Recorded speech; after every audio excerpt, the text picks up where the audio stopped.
Физичкото малтретирање при семејно насилство ќе се гони по службена должност, а не како досега кога жртвата мораше лично да го пријави насилникот во полиција. Ова се наоѓа во ургентните измени на кривичниот законник кои ги предлага Министерството за правда, кои би требало да бидат готови за 2 недели. Со нив ќе се гони насилникот без разлика кој го пријавил насилството.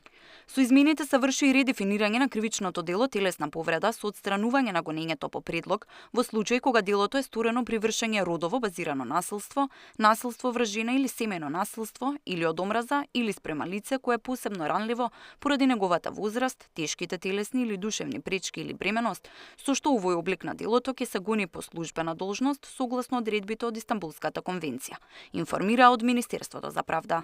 Измените на предлог законот ќе бидат објавени на ИНЕР, каде сите заинтересирани ќе имаат можност да дадат свој коментари и предлози, па ќе треба да биде усвоена владина седница, па изгласан во собранието. Невладиниот сектор ја поздрави одлуката на Министерството за правда, која велат тие ја бараат со години наназад. Насилникот да е свесен дека може да биде кривично гонет и без да го пријави жртвата. Поглед на тоа да жртвите заради психичката состојба со која што се наоѓаат заканите, со кои што се соочуваат, многу често не се доволно охрабрени да се согласат на кривично гонење.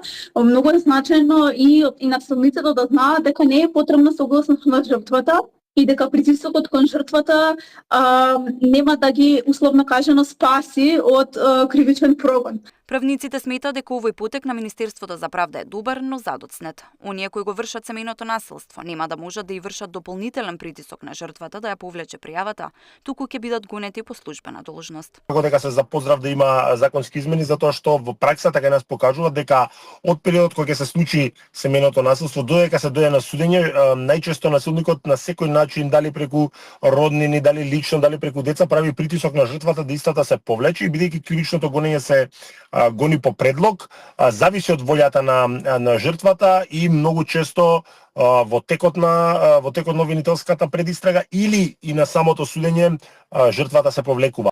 Во саботата Рамајана Азири беше убиена од нејзиниот партнер од кој со години трпела семејно насилство.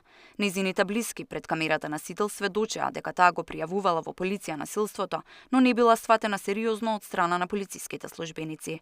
Официјалните информации од МВР беа дека починатата жена никогаш не го пријавила насилникот во полиција. Тамара Дичевска, Сител телевизија.